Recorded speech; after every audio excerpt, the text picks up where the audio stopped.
नमस्कार, जनवार्तामध्ये आपल्या सगळ्यांचं स्वागत। सर्वप्रथम पाहूया ठळक बातम्या।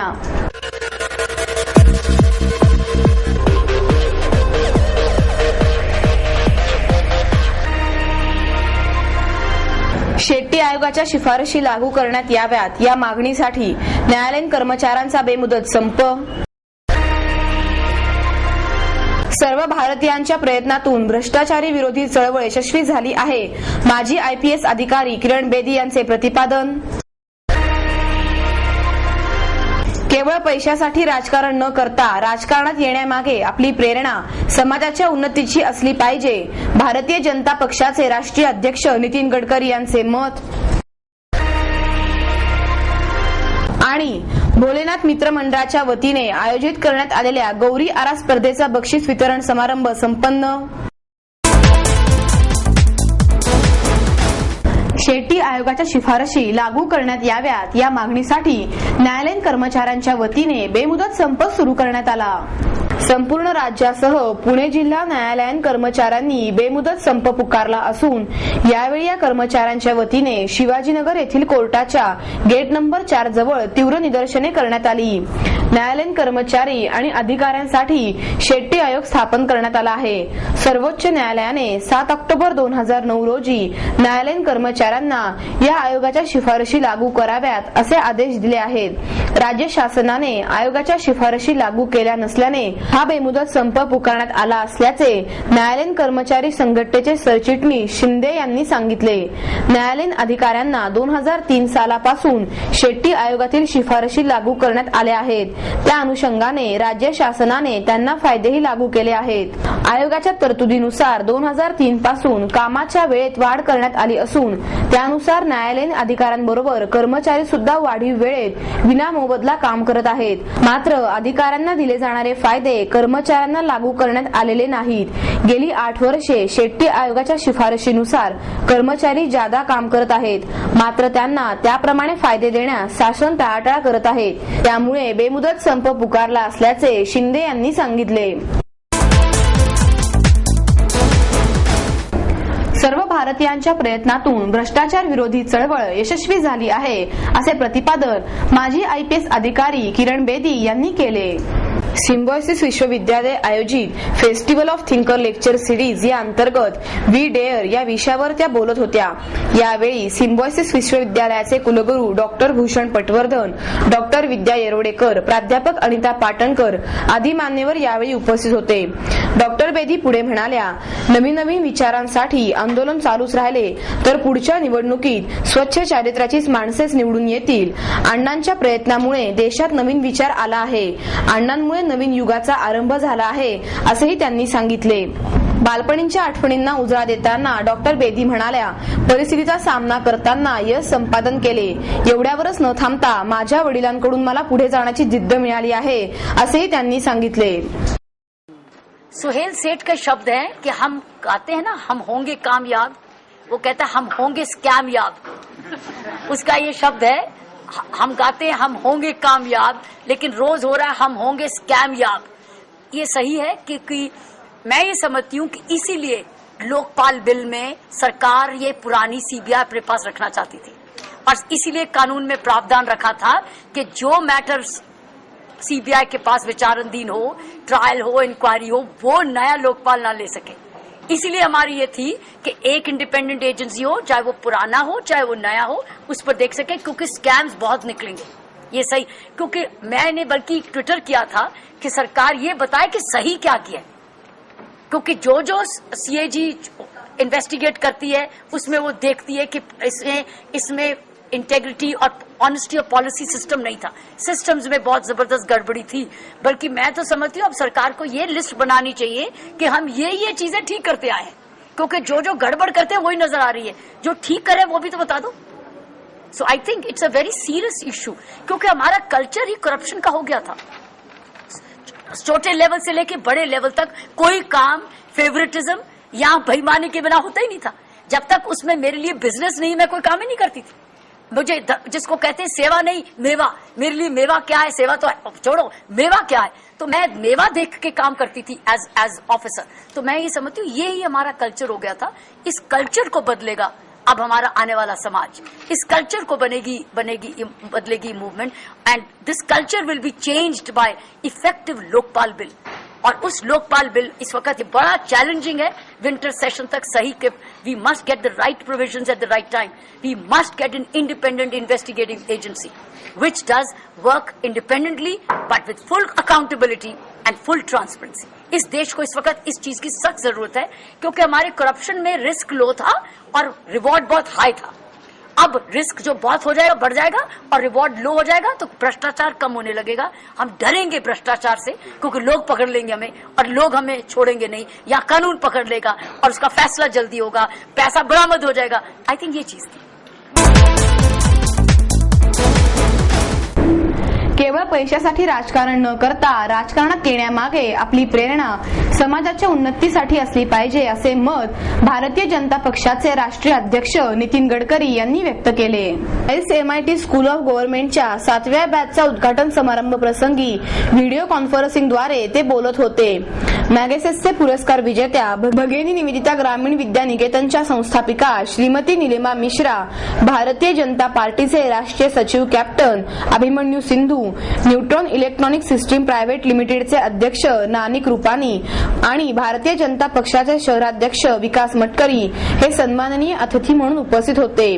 यावेळी मायर्स MITचे संस्थापक संचालक प्राध्यापक doctor Vishwanath Karad, MAEER's MIT school of गव्हर्नमेंटचे शैक्षणिक सल्लागार doctor Shrikant Paranjpe, MIT school of बिझनेसचे संचालक प्राध्यापक DP आपटे आणि MITचे प्राचार्य डॉक्टर LK क्षीरसागर यावेळी हे उपस्थित होते। नितीन गडकरी म्हणाले, राजकारण याचा अर्थ फारच ढोबळमानाने घेतला जातो, परंतु राजकारणाचा खरा अर्थ हा राष्ट्रकारण, समाजकारण, अर्थकारण हा आहे। राजकारणात येण्याआधी आपण ज्या समाजाचे नेतृत्व करणार आहोत त्या समाजाच्या समस्या आणि त्या समाजाची मनोवृत्ती संवेदनशीलतेने समजून घेतली पाहिजे। आज भारतात बेरोजगारी प्रचंड प्रमाणावर वाढली आहे। ती बेरोजगारी संपुष्टात आणण्यासाठी योग्य त्या ध्येय धोरणाची आखणी केली पाहिजे। जागतिक पातळीवर श्रीमंतांच्या यादीत भारतीयांचे नाव येत असतानाच आज एक वेळही जेवण मिळत नसलेला समाज भारतात दिसून येतो। हा विरोधाभास संपवणे हे प्रत्येक राजकीय पक्षाचे ध्येय असले पाहिजे। शिक्षण, आरोग्य, सेवा उद्योग, रोजगार आणि पर्यटन या 5 प्रमुख मुद्द्यांवर प्राधान्याने काम करण्याची गरज आहे। सकारात्मक विचारशक्ती व उपक्रमशीलता असलेल्या युवकांची सध्या भारताला आवश्यकता आहे। राजकारण हे पैसा कमवण्याचा धंदा नसून समाजाचा सर्वांगीण विकास साधण्याचे साधन आहे। प्रबळ इच्छाशक्तीच्या आधाराचे हे साध्य होऊ शकेल। नेतृत्व गुण असलेल्या आणि जनतेचे समर्थन असलेले तरुणच यापुढे काम करू शकतील, असे नेते या प्रशिक्षण वर्गाच्या माध्यमातून तयार होतील अशी खात्री आहे। त्यांना अभिमन्यू सिंधू म्हणाले, भारताच्या समस्यांची उत्तरेही भारतीय संस्कृतीमध्येच आढळून येतात। राजकारण क्षेत्रात येऊ इच्छिणाऱ्या युवकांनी या क्षेत्रातील आव्हानांना बारकाईने अभ्यास करताना कौटिल्य, मनुनीती, चाणक्य नीती, वेद, उपनिषद यांचा देखील अभ्यास करणे आवश्यक आहे। ज्याप्रमाणे एखादा शेतकरी शेती क्षेत्रात काम करण्याआधी जमिनीची मशागत करतो, तसाच या शास्त्राचा अभ्यास म्हणजेच राजकीय जमिनीची मशागत करण्यासारखेच आहे। यावेळी निलिमा मिश्रा म्हणाल्या, समाज उपयोगी काम करण्याचे मी बालपणीच निश्चित केले होते, परंतु योग्य ती दिशा व मार्गदर्शन मिळत नव्हते। संपूर्ण देशाचा दौरा केल्यानंतर या दौऱ्यातून काय करायचे आहे हे नव्हे तर काय करायला नको हे उमगले। भारतात सोन्याचा धूर निघत होता, पण हाताची जोड बुद्धीला न मिळाल्याने सध्याची परिस्थिती निर्माण झाली आहे। शिक्षणातून ग्रामीण भागाचा विकास होईल यावर माझा विश्वास आहे, भारतीय जनतेवर माझा विश्वास आहे, असेही त्यांनी सांगितले। प्राध्यापक डॉक्टर विश्वनाथ कराड यांनी प्रास्ताविक केले, तर प्राध्यापक राहुल विश्वनाथ कराड यांनी स्वागतपर भाषण केले। शब्दातून व्यक्त होणे महत्वाचे आहे, असे प्रतिपादन प्रसिद्ध समाजशास्त्रज्ञ डॉक्टर शरदचंद्र गोखले यांनी केले। प्रसिद्ध कायदेतज्ञ ॲडव्होकेट भास्कर आव्हाड यांच्या विविधा भाग 2 आणि उद्यान विश्व आवृत्ती 4 या सिग्नेट पब्लिकेशनच्या वतीने पुस्तक प्रकाशन करण्यात आले। यावेळी ॲडव्होकेट प्रमोद आडकर, डॉक्टर संजय बाटवे, प्रसिद्ध कवी उद्धव कानडे आदी मान्यवर उपस्थित होते। त्यावेळी बोलताना गोखले म्हणाले, आजच्या बऱ्याचशा प्रश्नांचे मूळ निवडणुकीच्या सदोष पद्धती आहे। आपण निवडून दिलेला उमेदवार योग्य काम करत नसेल तर त्याला परत बोलवायचा अधिकार लोकांना असायला हवा। आमच्या व्यवसायात अनेक लोकांच्या समस्या आम्हाला ऐकाव्या लागतात. नकारात्मक गोष्टींना सतत तोंड द्यावे लागते. त्यापासून दूर जाण्यासाठी मी लेखन करतो, असे आव्हाड यांनी यावेळी सांगितले. वकिलाच्या क्षेत्रात राहूनही आव्हाड यांनी वेगळी वाट स्वीकारली हे विशेष आहे, असे प्रसिद्ध कवी उद्धव कानडे यांनी सांगितले. तर ॲडव्होकेट प्रमोद आडकर यांनी प्रास्ताविक केले. भोलेनाथ मित्रमंडळाच्या वतीने आयोजित करण्यात आलेल्या गौरी आरा स्पर्धेचा बक्षीस वितरण समारंभ संपन्न झाला.